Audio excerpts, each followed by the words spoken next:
আসসালামু আলাইকুম। আমি মালয়েশিয়ার একটা সুপার মলে আছি। কেন আসছি আজকে মালয়েশিয়ার সুপার মলে, আমি আসছি কেন সেটা আপনাদেরকে বলতেছি। দেখেন, মালয়েশিয়ার নাগরিকদের জন্য কত সুযোগ সুবিধা মানে দিছে মালয়েশিয়ান গভর্নমেন্ট। হ্যাঁ, এই যে দেখেন মাইকে আসি, এই জিনিসটা দেখতে পাইছেন?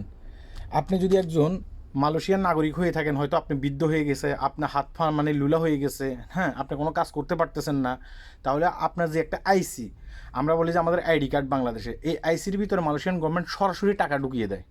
হ্যাঁ, মানে কোনো আপনাকে চেয়ারম্যান মেম্বারের হাতে আপনাকে যেতে হবে না, ডাইরেক্ট ওই আইসির ভিতরে টাকাটা ঢুকিয়ে দেয় মালয়েশিয়ান গভর্নমেন্ট। ঢুকিয়ে দেওয়ার পরে আপনি যখন আইসিটা শো করবেন, এই যে এখানে লেখা আছে, মানে আপনি এই মালটা মানে এখানে এই মালটা আপনি নিতে পারবেন আইসি দিয়া। এই কারণে এখানে একটা দাগ দিয়েছে। শুধু এটা না, আপনি অনেক কিছু নিতে পারবেন। এই যে এখানে দেখেন, হুম, দেখছেন, আপনি সাবান কিনতে পারবেন, মানে আপনার মানে আইসি দিয়া।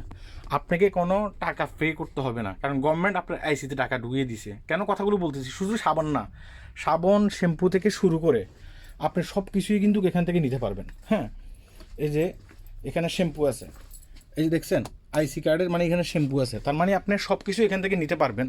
আপনাকে মানে আপনার ফকট থেকে কোনো টাকা দিতে হবে না। হয়তো আপনার বয়স হয়ে গেছে বেশি, আপনার স্বামী নেই, আপনাকে কে চালাবে?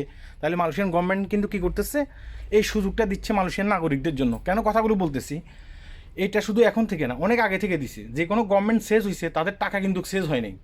টাকা কিন্তু ঠিকই তাদের অ্যাকাউন্টে আসতেছে, তাদের আইসিতে আসতেছে, তারা খরচ করতে পারতেছে। এই দেশের যেই গভর্নমেন্ট আসুক না কেন, আসলে কী করবে, তাদের এই ভাতা কেউ বন্ধ করতে পারবে না। এই যে দেখেন, হ্যাঁ, আইসি দিয়ে কিন্তু এটা কিনতে পারবে, তার টাকা লাগবে না, পকেট থেকে নিজের কোনো টাকা লাগবে না, এটা কিনতে পারবে, এগুলো কিনতে পারবে, যেসব জিনিস কিনতে পারবে তারা কিনতে পারবে। এই কারণে ভিডিওটি করতেছি। সবাই ভালো থাকবেন, ভিডিওটি শেয়ার করবেন। আল্লাহ হাফেজ।